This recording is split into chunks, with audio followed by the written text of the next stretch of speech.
recognize you. The chair would like to give the floor to Congressman Rehencia. Thank you, Mr. Chair. Good morning, everyone. Mr. Chair, I would like to support the statement of Congressman Tulfo because I was once a city director of a certain city in Mindanao. And I was once a three-term mayors in Iligan City. Totoo po yung sinasabi ni Congressman Tulfo na kung hindi papayagan sa isang politiko, mayors, governors at that, ay hindi talaga magagalaw yung mga illegal gambling operators. Kasi sa pulis, kung hindi ka papayag sa gusto ng politiko, tapos pupunta pa sa regional director, immediately gagawan ka ng order na iparilib ka sa posisyon mo. Lalo na yung Mr. Chair, yung hindi pa nakaabot ng 6 months, masisira yung career pattern nila. So dito, kailangan may tandem talaga ang city director, provincial director, mayors or governors. Kasi kung hindi marilib, gawan man ng paraan.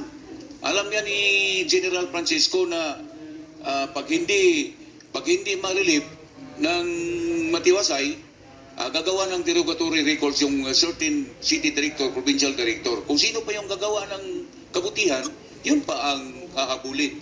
So, pag hindi ito Mr. Chair, na ang mga politiko at saka PNP ay hindi mag-uusap-usap, ay hindi talaga ito may stop, lalo na sa ground.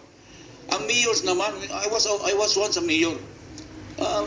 Kung during the time of Peace and Order Council meeting, magbigay ka ng instruction doon sa mga pulis mo na direktor.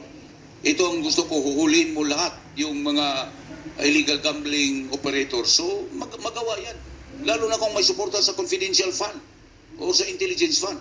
So, kaya-kaya yan. Ang naman dyan, ang kinatakutan sa mga city director, provincial director, is marilib sila dahil gagawa ng derogatory records papunta sa taas. Automatically, aaksyonan yung governors or mayors dahil medyo mas malakas ang politiko kaysa isang provincial director na ang rango ay full colonel, city director at that.